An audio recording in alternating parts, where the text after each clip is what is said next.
2 साल से पहले नौकरी ना छोड़ने की गारंटी पड़ता। उसके कुछ लीगल साइड को हैंडल करना था। दैट्स इट, नॉट मच इंशा। मगर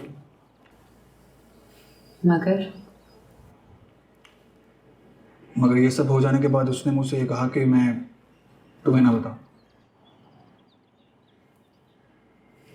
तो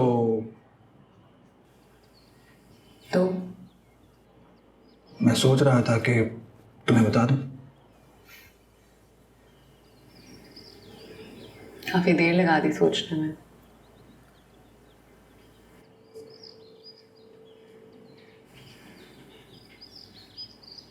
केस कितनी देर में सुलझा लेते हो? खुला का केस है। ओह, ज़्यादा वक्त नहीं है मेरे पास। अब्दुल के बाहर जाने से पहले पहले मुझे सब निपटाना है। पेमेंट भी अर्जेंटली करने को तैयार हूँ।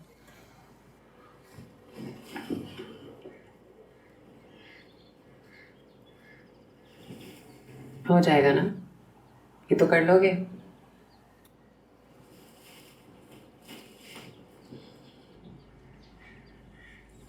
अगर रफीक अली को किसी और से पता चला तो? कोई और है? कौन? हमारे बारे में किसने बात करनी है?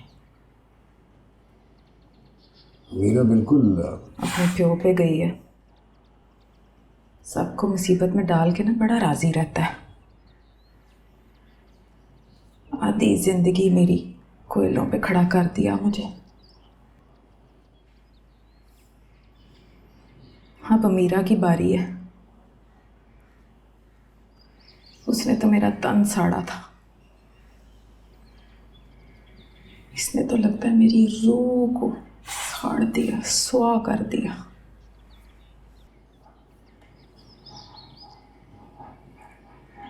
बिजली से चलती है स्त्री। वह भी चला रही है। पुरानी आदतें नहीं गई, एक ही लाइन पे चलती रहती है बगैर सोचे समझे। मैं ना बताऊं तो सारा दिन ये ठंडी स्त्री ही मारती रहेगी कपड़ा। दिमाग ही थोड़ा शुरू से। दिमाग तो खैर पूरा है, इस्तेमाल नहीं किया कभी। तो मीरा की फिक्र न करना। एक मंसूर अहमद बहुत था मरने के लिए।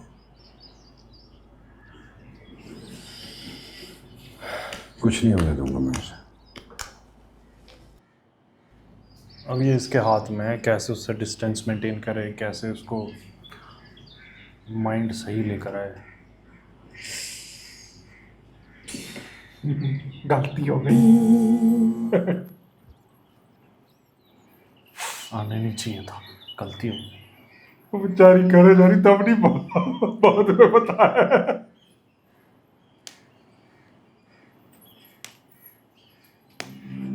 कल रात हाजरा और सकीना को एक साथ रोते देखा।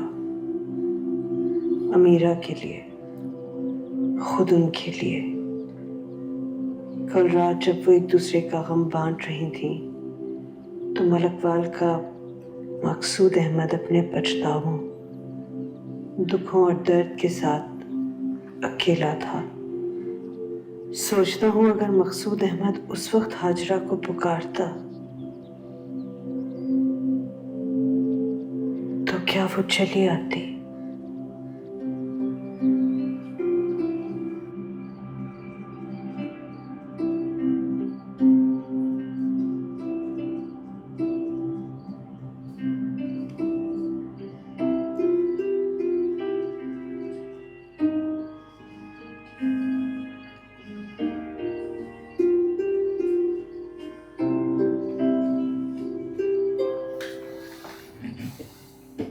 Therapy start.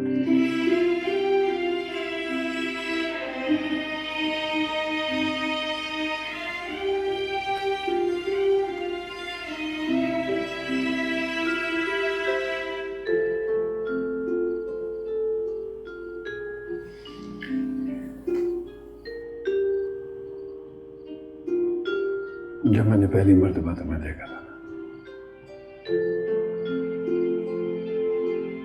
मुझे तुम में अपना आप देखा था। तुम्हारी उम्र में मैं भी बड़ा मुंहजोर था, बड़ा अथरा। मैं भी वो सब कुछ करता था जो मेरे मन में समा जाता था, बिल्कुल तुम्हारे जैसा। बड़ी शिकायतें थी मुझे भी, जिंदगी से, किस्मत से, अपने नसीब से। मैं भी तुम्हारी तरह जिंदगी में कुछ कर गुजरना चाहता था, अपने नसीब से लड़ जाना चाहता था, सितारों को छू लेना चाहता था। एक अजीब सा जुनून तारी था मुझ पर, जिंदगी को अपने कदमों पे झुका लेने का।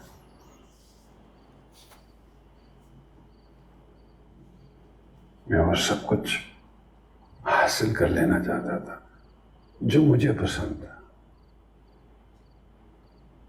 जो मैं चाहता था तुम्हारी तरह।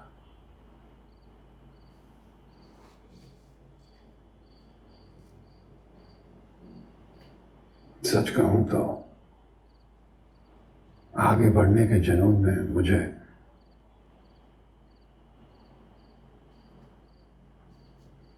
सकीना से मोहब्बत भी बोझ लगने लगी थी। मैं वो मोहब्बत उससे किए हुए वादे की तरह निभा रहा था। बस उन दिनों एक ही झुनझुन सवार था मेरे सर पे कि मैं सबसे आगे निकल जाऊं और सब पीछे रह जाए। मैं चाह रहा था कि मैं सकीना से निकाह करके खुद को इस खिच से आजाद कर लूं जो मेरे गले में मोहब्बत बन के लटकी हुई है। उस रात में स्टेशन पे सकीना के नहीं अपने फर्ज को अदा कर लेने के इंतजार में था। मैं चाह रहा था कि मैं सकीना से निकाह करके अपनी कामयाबियों के सफर की तरफ दौड़ सकूं, मगर मैं नहीं जानता था कि मंसूर अहमद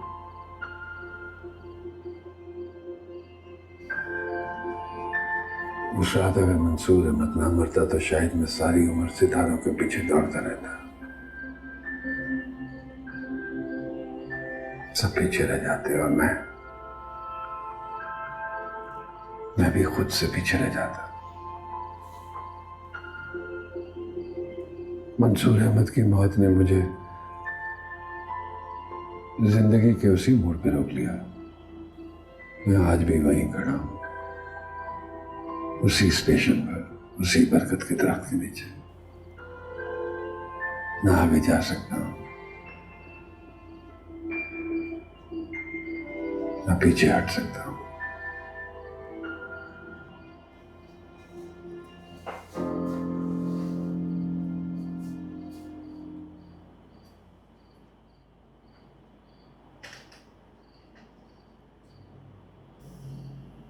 ऐसा ना करो मीरा। सितारों से मोहब्बत तो की जा सकती है, लेकिन उन्हें छुआ नहीं जा सकता। अपनी जिंदगी को जाया मत कर।